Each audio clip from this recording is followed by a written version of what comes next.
ಪವಿತ್ರ ಬಂಧನದಲ್ಲಿ ಈಗ major twist ಏನಪ್ಪಾ ಅಂದ್ರೆ, ಈಗ ಏನು ದೇವು ಮದುವೆ ಒಂದು ವಿಚಾರವಾಗಿ ಎಂಟ್ರಿ ಕೊಟ್ಟು ಅಲ್ಲಿ ಬಲವಂತನ ಮದುವೆ ಮಂಜು ಜೊತೆ ಆಗ್ತಾ ಇರತ್ತೆ. ಅದನ್ನ ತಡೆದು ನಂತರ ದೇವ ತಾಳಿ ಕಟ್ಟಿ ಮನೆಗೆ ಸಹ ಕರ್ಕೊ ಬಂದಿರುವ ಒಂದು ಮೇಜರ್ ಟ್ವಿಸ್ಟ್ ಎಲ್ಲರೂ ಸಹ ನೋಡ್ತಾ ಇರ್ತೀರಾ. ತುಂಬಾನೇ ಟ್ವಿಸ್ಟ್ ಇದಂತೂ ಎಕ್ಸ್ಪೆಕ್ಟ್ ಯಾರು ಕೂಡ ಮಾಡೇ ಇರಲಿಲ್ಲ.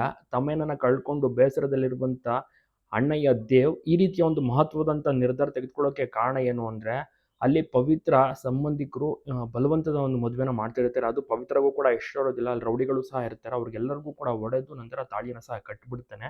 ಸೊ ನಂತರದಲ್ಲಿ ಮನೆಗೂ ಕೂಡ ಕರ್ಕೊಂಡ್ಬಂದಂತ ಟೈಮ್‌ಲಿ ದೇವ್ ಫ್ಯಾಮಿಲಿಯವರು ಕಂಪ್ಲೀಟ್ ಆಗಿ ಶಾಕ್ ಆಗ್ತಾರೆ. ಯಾಕೆಂದ್ರೆ ಅವರು ಕೂಡ ನಿರೀಕ್ಷೆ ಮಾಡಿರೋದಿಲ್ಲ. ತಮ್ಮ ಹೋಗಿ ಸುಮಾರು ಒಂದು ವಾರಗಳಾಗಿದೆ ಅಷ್ಟೇನೆ. ಅಷ್ಟರಲ್ಲಿ ಈ ರೀತಿಯ ಒಂದು ನಿರ್ಧಾರವನ್ನ ದೇವ್ ಮಾಡಿದ್ದಾನೆ. ಕಾರಣ ಅದು ಪವಿತ್ರ ಜೀವನ ಹಾಳಾಗಬಾರ್ದು. ಪವಿತ್ರ ಕುಟುಂಬಸ್ಥರ ಜವಾಬ್ದಾರಿಯನ್ನ ತಾನು ತಗೋಬೇಕು ಅನ್ನುವಂಥ ಒಂದು ಕಾರಣಕ್ಕೆ. ಅದೇ ರೀತಿ ಪವಿತ್ರ ಅವರ ಮನೆಯವ್ರಿಗೂ ಕೂಡ ಹೇಳಿ ಬರ್ತಾನೆ, ನಿಮ್ಮ ಜವಾಬ್ದಾರಿ ಇನ್ಮೇಲೆ ನನ್ನದು ಅಂತೆಲ್ಲ. ಸೊ ಹೀಗಾಗಿ ಈ ರೀತಿಯ ಒಂದು ಟ್ವಿಸ್ಟ್ ನೀವು ಕೂಡ ಎಂಜಾಯ್ ಮಾಡ್ತಾ ನೀವು ಕೂಡ ನೋಡ್ತಾ ಇದ್ದೀರಾ. ಒಳ್ಳೆ ಟಿ.ಆರ್.ಪಿ ಸಹ ಪಡೆದುಕೊಂಡಿದೆ. ಎಲ್ಲರೂ ಕೂಡ ನೋಡಿ ಖುಷಿ ಪಡ್ತಾ ಇದ್ದಾರೆ.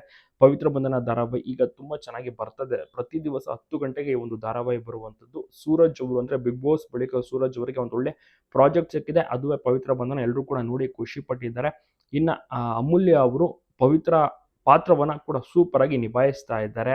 ಒಟ್ಟಾರೆ ಎಲ್ಲಾ ಪಾತ್ರಧಾರಿಗಳು ಕೂಡ ತುಂಬಾನೇ ಫೇಮಸ್ ಆಗ್ತಾ ಇದ್ದಾರೆ. ಒಳ್ಳೆ ಟಿ.ಆರ್.ಪಿ ರೇಟಿಂಗ್ ಸಹ ಪಡೆದುಕೊಂಡಿದೆ. ಹಲವಾರು ಕಡೆ ಜನರು ಎಲ್ಲೇ ಹೋದ್ರು ಕೂಡ ದೇವ್ ಅಂತ ಜನರು ಗುರುತಿಡಿಯುತ್ತಾರೆ. ನಿಜವಾಗ್ಲೂ ಕೂಡ ಸೂಪರ್ ಅಂತ ಹೇಳ್ಬೋದು. ನೀವು ಕೂಡ ನೋಡ್ತಾ ಇದ್ದೀರಾ ಪವಿತ್ರ ಬಂಧನ.